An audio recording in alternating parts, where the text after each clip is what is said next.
In the police academy, they tell you not to take this stuff personal. A murder that even the toughest cop can't forget. You can't go to a crime scene like that and not take it personal.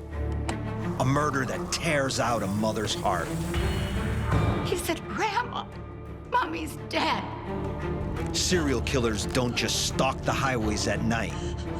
They're watching you on a sunny afternoon at the mall.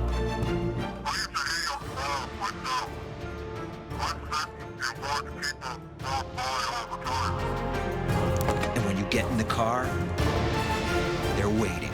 Get in the car! Do what I tell you to do, or I'm going to kill your son.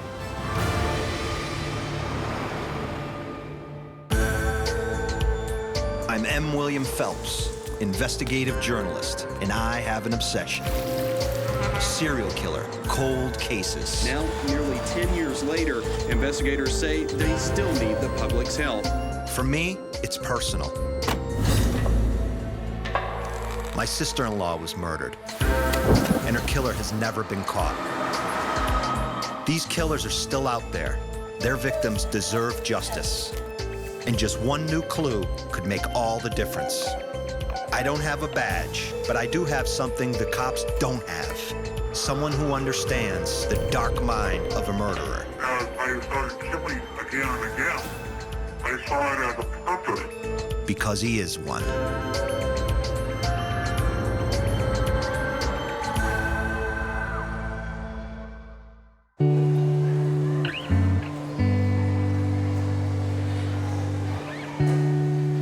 It's the Christmas shopping season in Boca Raton, Florida, 2007. 2 weeks till Santa Claus arrives, and 7-year-old Joey Bochicchio can hardly contain herself. Joey and her mom, Nancy, are at the mall. At 3 o'clock in the afternoon, it's time to go home. But as they return to their car, they walk straight into a killer's deadly trap.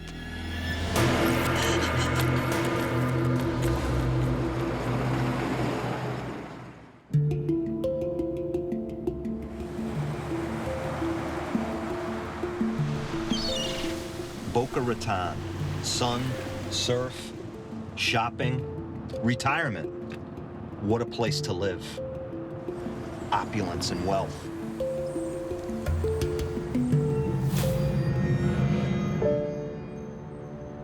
But there's something else here. An evil. A serial killer of the worst kind. Why? Because he not only kills people, he preys on women and children.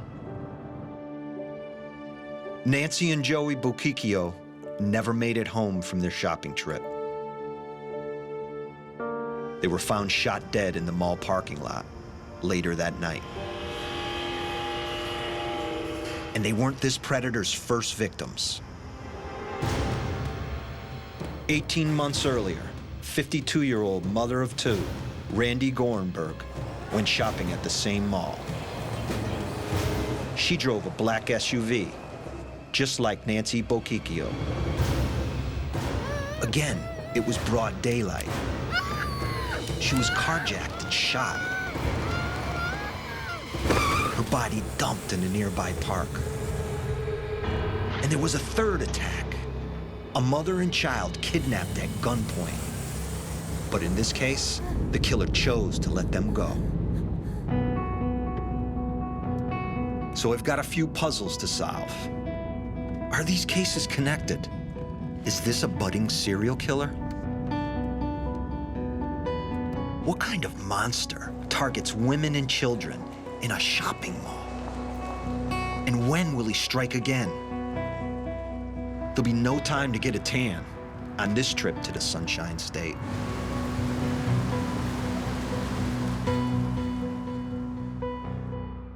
I'm not walking through a back alley somewhere, or on a lonely stretch of highway, or running through the woods at night. I'm walking through a shopping mall parking lot. It's a normal place. People come here to socialize, meet friends, shop. But you know what it is in this case? It's a hunting ground. But why hunt at the mall? It's crowded, open, sunny.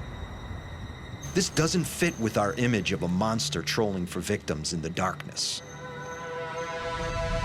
This is a serial's paradise.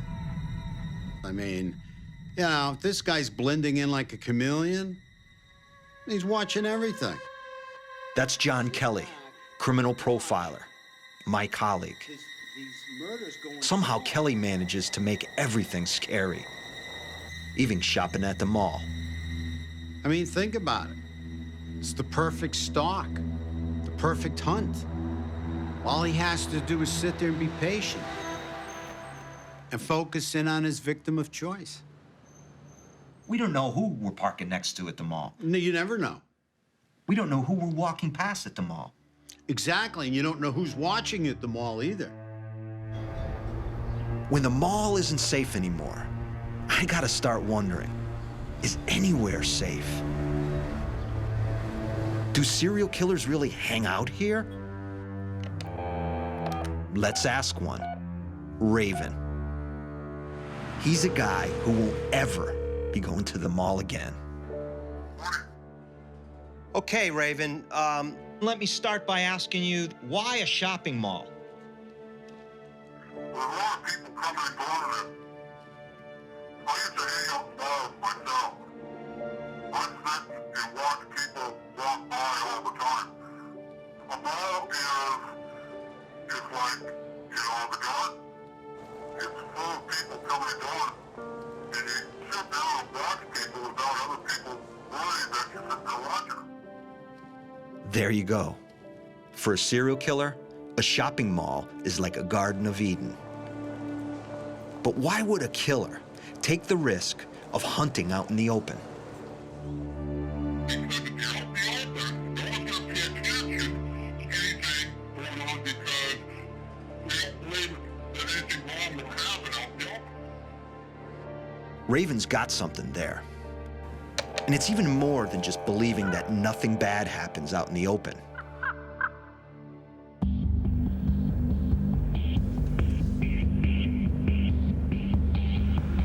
I mean, look at these streets.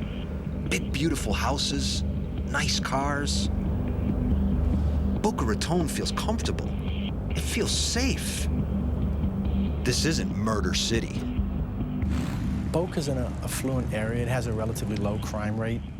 From any way you look at it, this case was abnormal. You know, we don't get a lot of robberies. We don't get a lot of violent crimes. In fact, we have a very low violent crime rate. Captain Matthew Duggan of the Boca Raton PD has been hunting the mall killer for 5 years now. We followed up on nearly 2,000 leads because we're going to follow up on everything. We're not going to let travel. We're not going to let time. Well, we're not going to let anything hold us back from our goal to solve this case. We're that committed. And Captain Duggan has a lead for me, the survivor of the third attack. For safety, her identity remains hidden, so we'll call her Jane Doe. I'm convinced that her story will help us build a profile of this killer. I've just got to track her down.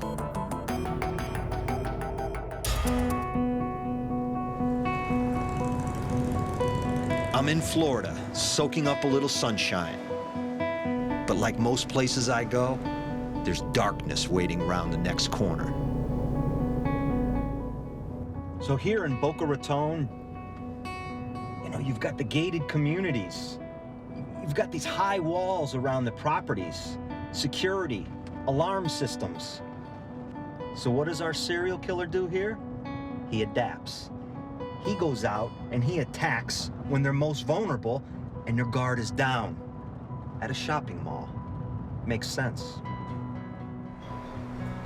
We're all vulnerable, and no one assumes that their life will be torn apart by murder. But it happens. Believe me, it happens.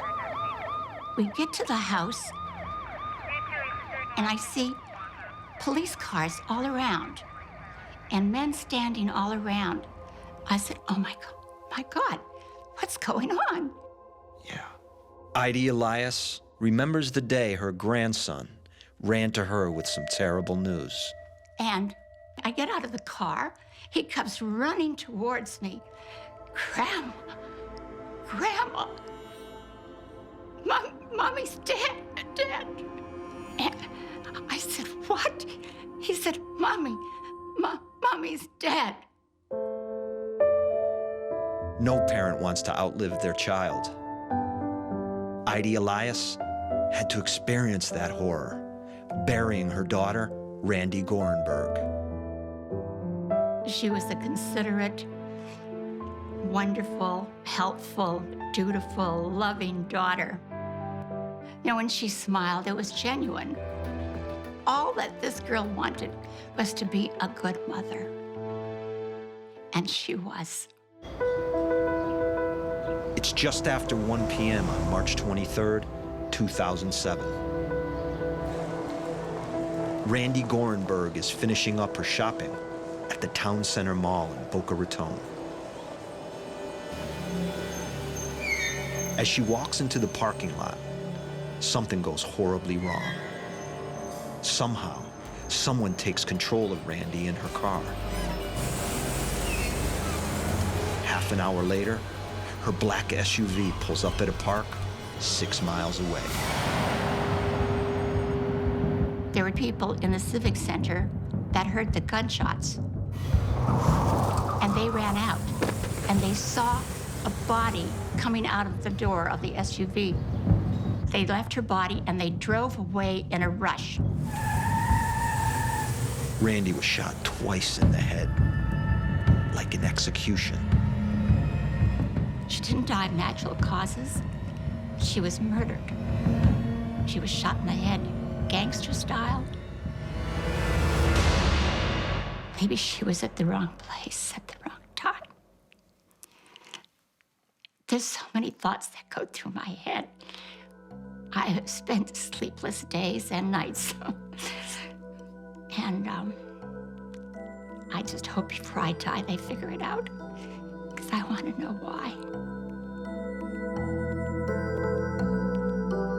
Randi Gorenberg was a loving wife and a devoted mother of 2. To my daughter Randi, my dear, who made While her mother Heidi waits for answers, she deals with the grief as best she can, writing to her daughter every day. That power of love. I find myself pining for you more and more and more. You were always so motivated, so inspiring. I miss that quality. All your friends. Heidi, do you believe that Randi is hearing this? Yes. You do? Yes. Me too. I believe that. I can't believe you're not here, my Randi. The police at the Randi Gorenberg crime scene found that her shoes and purse were missing. But she was still wearing a Cartier watch, plus an expensive diamond ring and necklace. Her black SUV was later found abandoned behind a nearby store. So let's look at the pattern in these cases. We've got 2 women shopping at the same mall, driving black SUVs, shot to death. What does it all mean? Let me ask you something. Do you think he chose the mall first, and then he sat and he waited for the perfect victim? Absolutely. The mall is very important. Affluent mall, affluent vehicle, affluent victim. Money. And why black SUVs? Easier to hide in, especially if the windows are tinted. Right. Nobody's gonna give it a second look. Slouch down in the back. Who's gonna see him? Again, he's very concerned about not being seen. It's perfect concealment. You look like any other shopper. Anybody else that pulls in next to you, they're on their way into the mall, so they're not even giving you a second look. The black SUVs suggest planning. He's thought this out carefully. The car has to be just right, or he won't attack. And then there's the gun, an unusual weapon for a serial killer.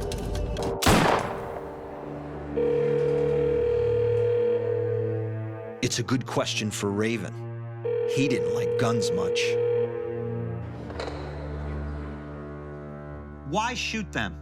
Why not slit their necks or strangle them? Strangling takes a lot of time. He probably has history. He's aware of what it takes to kill. He's probably very versed at it. To slide something, you have blood spray, it goes everywhere. To shoot him, it's a one-shot deal. The heart stops, blood quits pumping, and there's a puddle, sure, but it doesn't have no spray to it. And shooting? It's a little less personal. There's less emotion than a hands-on murder. Could it be that this killer isn't attacking women out of hate or some twisted sex drive? Are they just easy targets for him to overpower? I need more details. And on December 12th, 2007, 10 months after the murder of Randi Gorenberg, there's another killing at the mall. What are you doing? This one is full of details. Horrible details.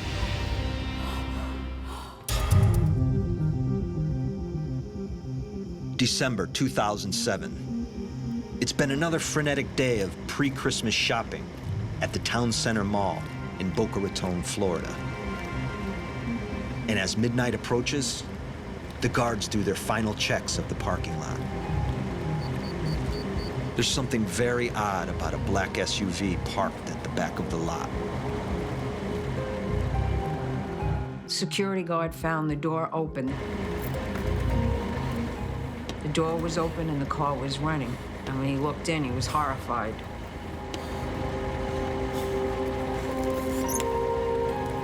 Guys, we got a problem down here.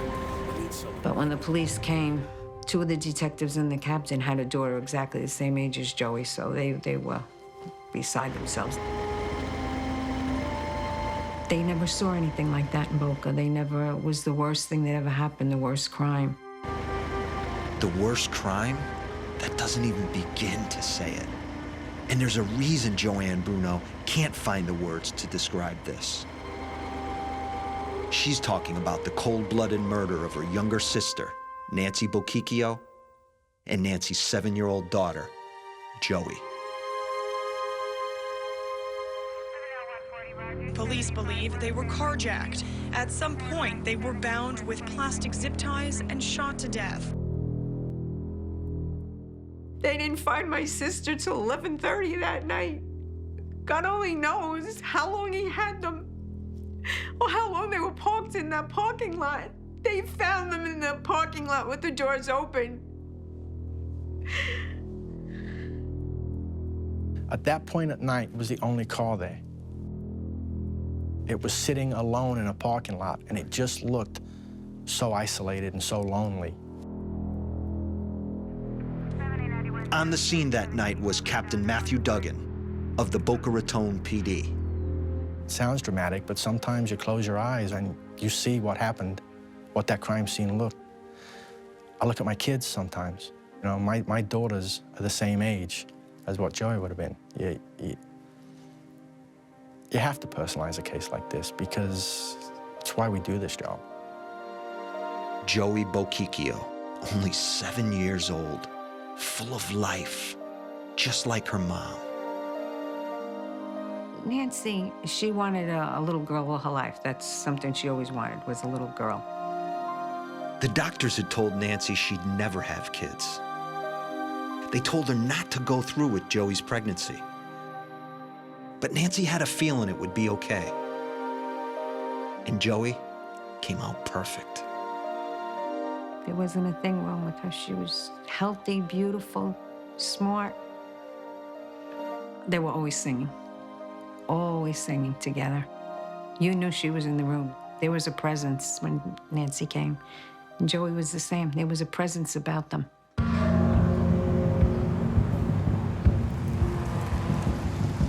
Nancy and Joey's trip to the mall that day was like any other. The pair were captured on the mall's security cameras. We see them walking together through the mall. We were able to trace some of their purchases that day. There was nothing out of the ordinary. They got something to eat, did a little bit of shopping.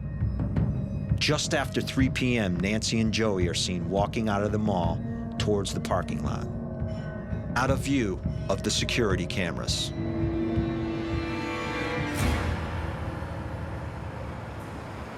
So imagine you come out of the mall, right? You're with your child. You get into the vehicle, you're laughing, you're talking. You put the key in the ignition. You go to start the car, and somebody puts a gun to the back of your head. You turn around, your daughter's strapped in, but there's this guy next to her, and he's holding her hostage. And you're gonna do exactly what he says. Go, go. They left the mall at 3:11. Several minutes later, the local sheriff's office gets a 911 phone call from the victim's cell phone. What are you doing? Do you want to die? Huh? There's no answer on the line, and it hangs up immediately. A few minutes after that, a withdrawal is made from a nearby drive-through ATM. $500. What happened after that is somewhat of a mystery. But what we do know is that we have some eyewitnesses that can place the victim's vehicle back at the mall within an hour of leaving the mall. And by then, under the bright Florida sun, Nancy and Joey were dead. They were shot at point-blank range. They were basically executed. Nancy's abandoned black SUV tells a terrifying story about this crime and this killer. There was a pair of handcuffs on the mother, and there were also some goggles on her that were blacked out. And Nancy's neck had been zip-tied to the headrest. The preparation and the forethought into committing these crimes and deciding to take these bindings with him, it shows me, a lot of planning on his part. This killer had come prepared. So let's go through this. So carefully planned, so high risk. Was it a thrill kill, or was this guy killing for the money? It's all about the money. So what's he doing with that money? He's taking that money and he's using it to buy his creature comforts, whatever that may be. Drugs, cars, gambling. So you don't think the money was a cover for just his love of killing? No way, because he spent too much time at that ATM withdrawing that money. That money was extremely important to him. The only reason that they left that ATM is because she hit her limit, or he would have continued to have that machine spit money out. I mean, you would kill a woman and her kid, right? For a couple of $100? Yeah, these people don't think in terms like that. As long as the means justifies the end and they have the cash, that's all they care about. Their gratification, you know that. And you just pray you never come in contact with one of them. Absolutely, because the only thing that matters to them is them and their gratification. But what about those bindings and goggles? So precise, so particular. John Kelly is keen to ask Raven about that. Raven, can you tell me what the securing was inside the vehicles with the goggles and the straps and everything? Was that ritualistic, or was that part of criminal's MO? Well, I imagine it was blind them, and also so other people couldn't see the terror in their eyes when they're going down the road. My first victim, I killed her, and the first thing I did was I set her in the front seat of my car and left her sitting up, leaning against the window, even though she's a bloody mess. But it was late at night, and I drove down the road in town, knowing full well that people could probably see this, but I thought, well, they'd see her sit in the car, and they would not assume that she was in danger or dead. They would assume she just was asleep against the window. And then I got her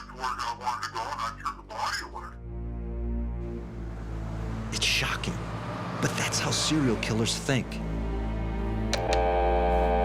Murder is just a matter of fact. Raven doesn't feel the horror that we feel. Just like the mall killer.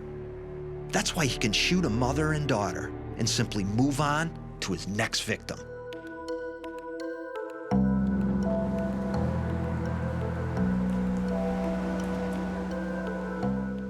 Boca Raton.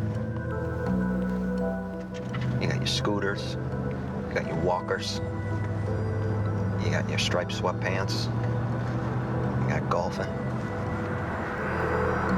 Driving around in the heat down here, I've been turning over all the angles in this case, and it keeps coming back to the victim who got away, Jane Doe. What did she see? How did she survive? I put in a few calls since I hit Florida, and I found someone who can tell me about her case. It's her attorney, a guy called Skip Campbell.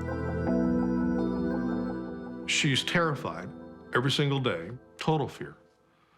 And she's constantly looking over her shoulder.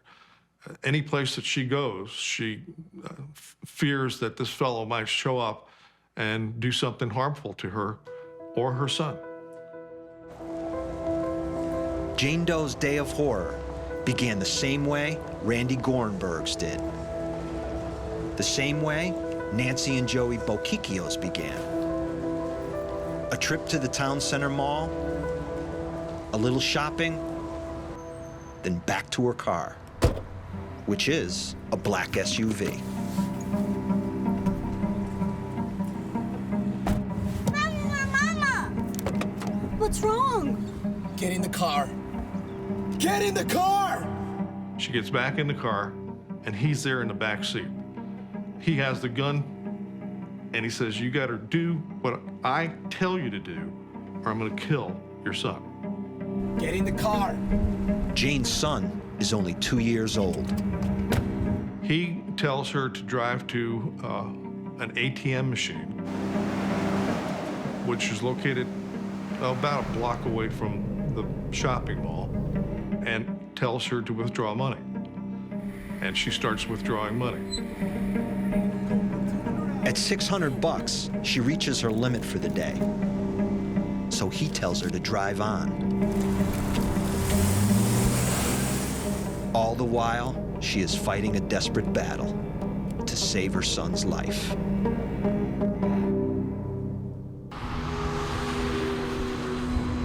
No one expects this kind of attack in broad daylight. No one believes that will happen. You're parked here. You're caught totally off guard. The attack is unexpected because you go to a mall to shop, not to be abducted. Is that why this guy chooses malls? And hunting for victims in their cars tells me something else. Well, it tells me that he can easily confine his victim or victims. He can easily gain control over them, and that's his game here. His game is to gain control as fast as he can, get those doors closed, and get out of here. There's another factor in play here. A child in the car in 2 of these attacks. Why target a mother and child? The child's perfect leverage. Maybe the woman won't follow his orders and do what he says, but if he's got a gun on her child, she's gonna do whatever he wants, and she's gonna follow his orders. He'll have complete control of her. So when he's in his stalking pattern, he's focusing on a mother coming out with a child, and especially if it's a black SUV, then he's on the move. He's gonna move quickly. So what you're telling me is, as I think about it, you have the wife with the child shopping, and her man is at work. And our guy likely knows this, right? He feels he's not gonna run into resistance. It's gonna be an easier target all the way around. Mother, child. No husband. No husband. Take advantage. Use the child as leverage. She'll do what you want.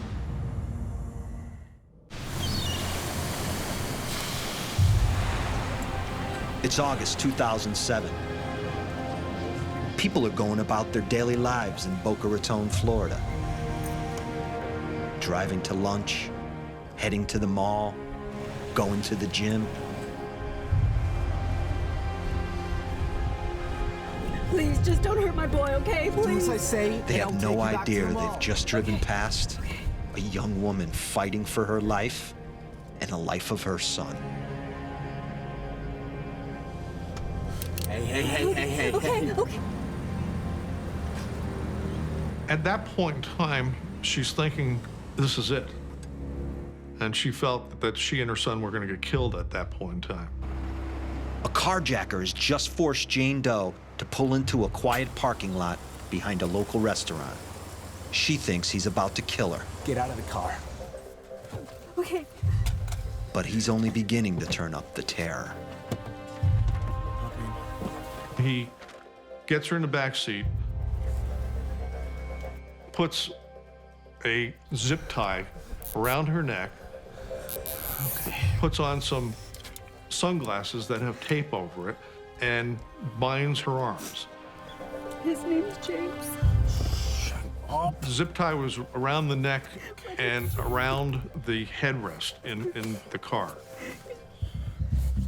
He takes over the driving. They move on.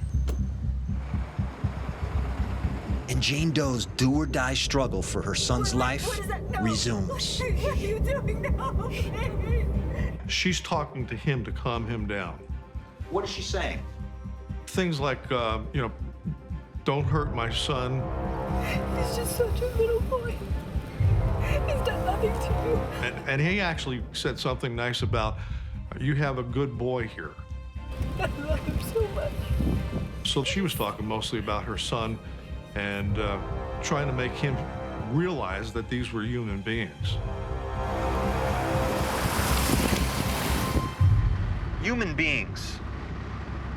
Sitting in that SUV, calmly talking to that killer. Boy, Jane Doe, she sat on the cusp of life and death. If you can get a serial killer to remember that you're a fellow human, a person with loved ones, with family. His name is James. Look at him. He's just sleeping. Maybe that gives you a chance. Because most of the time, these serial killers, they don't see human beings. They see targets, things to use, to kill, to discard, just like trash.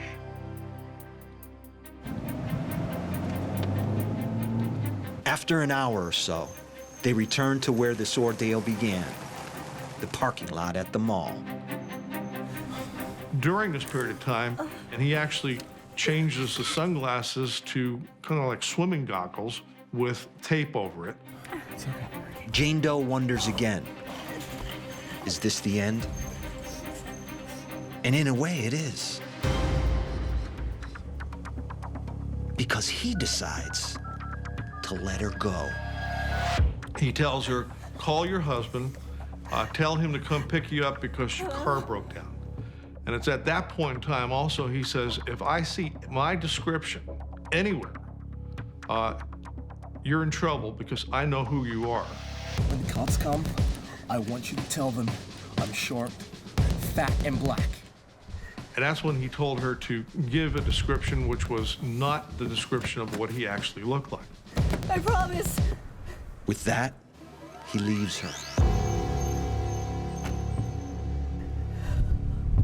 Jane Doe doesn't listen to his instructions. She gives police a solid description.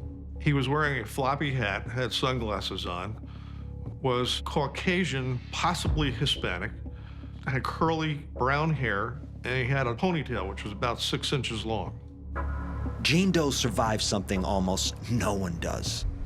She was in a serial killer's clutches. He was poised to kill, and he changed his mind. Why? It makes me wonder, did Raven ever get that close and change his mind? No, I did not. No, there's no way. I would tell my victim while I was killing them that I was a murderer and I had walked away with this before. I basically gave them enough information to prosecute me at a later time, so that kept me online to kill them. So was there ever any sympathy for his victims? That's a hard question. They have a plight. I understand their plight. I just really didn't care at the time what they really thought, one way or the other. But there was kind of like this compulsion that kind of takes over. Once I made my mind up that this person was going to die, they're going to die. Jane Doe was so close to death. But something in her kidnapper's makeup helped her change his mind. By talking to this guy and humanizing him, she saved her life and her son's life, didn't she, Kelly? She was able to establish rapport with this guy. He really wanted to trust her. I mean, this is deep inside of him. He has not been able to trust various people, and probably mostly women, throughout his life. Right. But there's always been this need or want or hope that at some point he could trust a woman. Interesting. But what happens is she turns around, gets with the cops, gets with the sketch artist, and does a sketch on him, and he sees himself on TV that night. He's been betrayed. He's been betrayed. That's not gonna happen again. He's not trusting again.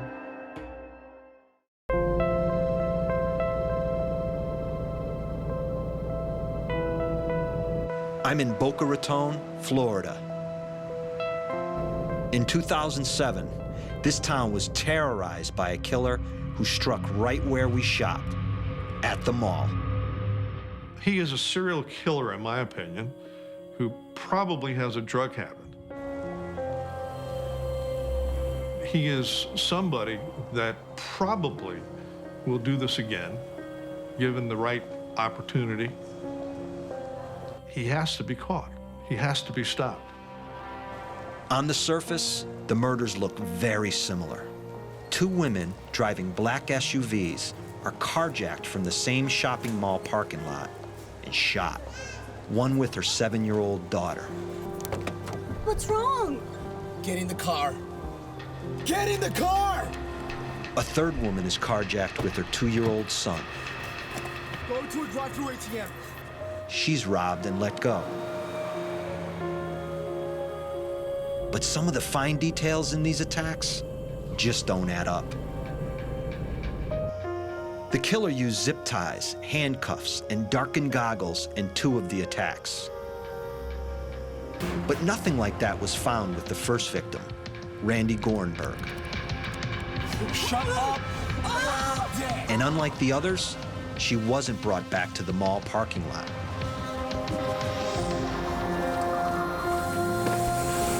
Her murder feels different. Randi Gorenberg was abducted just in the next town over from here, close by.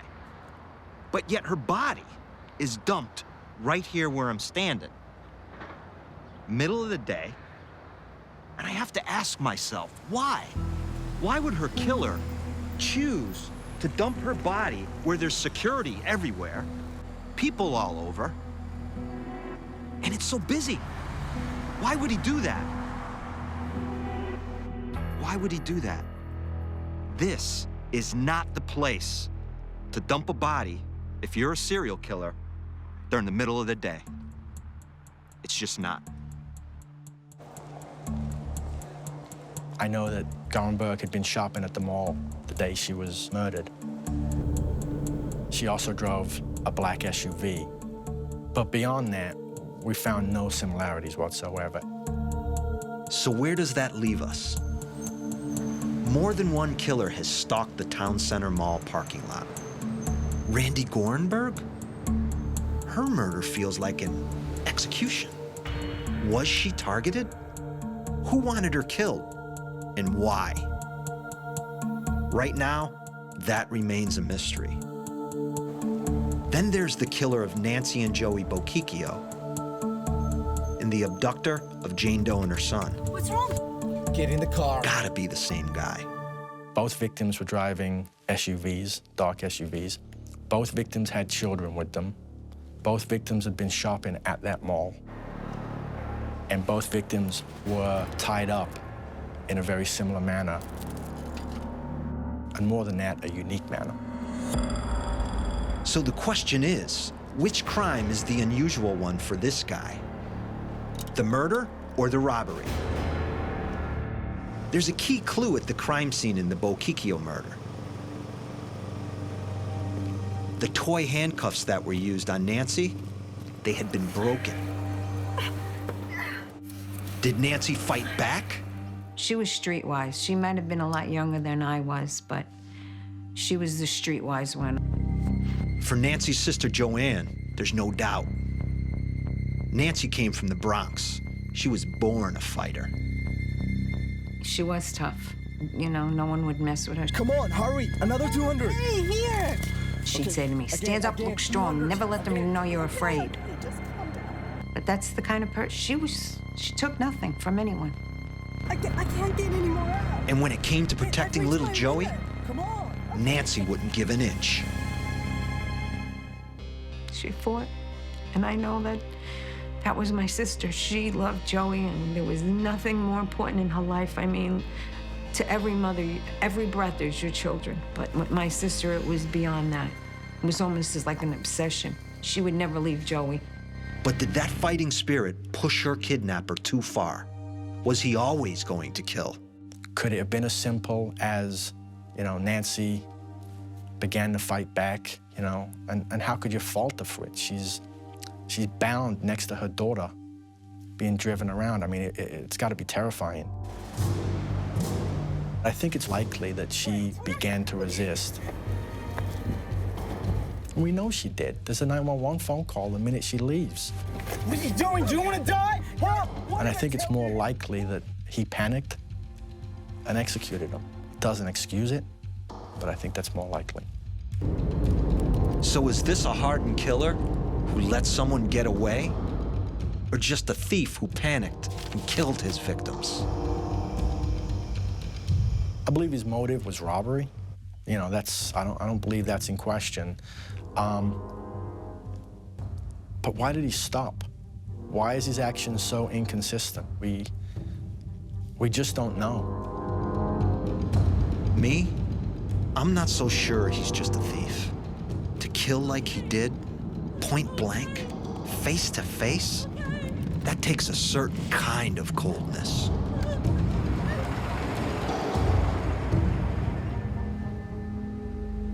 This guy, to kill a 7-year-old, that tells me he's done it before. He'll do it again. Because someone just doesn't begin killing with 7-year-olds. Will he be caught? That's the key. And is he somewhere else? Is he roaming throughout this country doing the same thing? He definitely went somewhere else, and I'll tell you what, his MO would be consistent with Boca. And the reason for that is because he got away with it. If he got away with it over here, why can't it work over there? That's what's in his mind. That's why a lot of serial killers, a lot of murderers, a lot of robbers, they'll continue with the same MO. Because guess what? They've gotten away with it. So why not try it again? And we would look at affluent communities throughout the United States, right? He's going to be focusing and looking at an affluent victim who is coming out and getting into a higher-end vehicle. That is somebody he knows probably has some money in their ATM. I'm sure he's still chasing the money. That guy wanted it bad enough to kill. But the cops have spread the net far and wide on this one. looking for any other cases that match these. The zip ties, the goggles, the robbery. In this sketch, nothing has come up yet. Could he have changed tactics? Trying to keep one step ahead of the law? That's a scary thought. And it's the kind of thought that keeps these guys on the hunt. We all carry pictures. I have pictures on my desk next to my own kids of Nancy and Joey. In the police academy, they tell you not to take this stuff personal. You can't go to a crime scene like that. You can't interact with this family for this long and not take it personal. She made you this, Joey. And it was her little handprint. And that was my Mother's Day present from her. The Bochicchio family, they are hurting. And the hurt hasn't let up. When I got it, it was precious to me, but little did I know how precious it would become. You know, we're planning so much, I mean, you just can't imagine. I still sometimes think maybe it's just, I'm in this bad dream that just is not ending. You just don't. It's something you can't accept. Not something you'd ever can imagine in your life.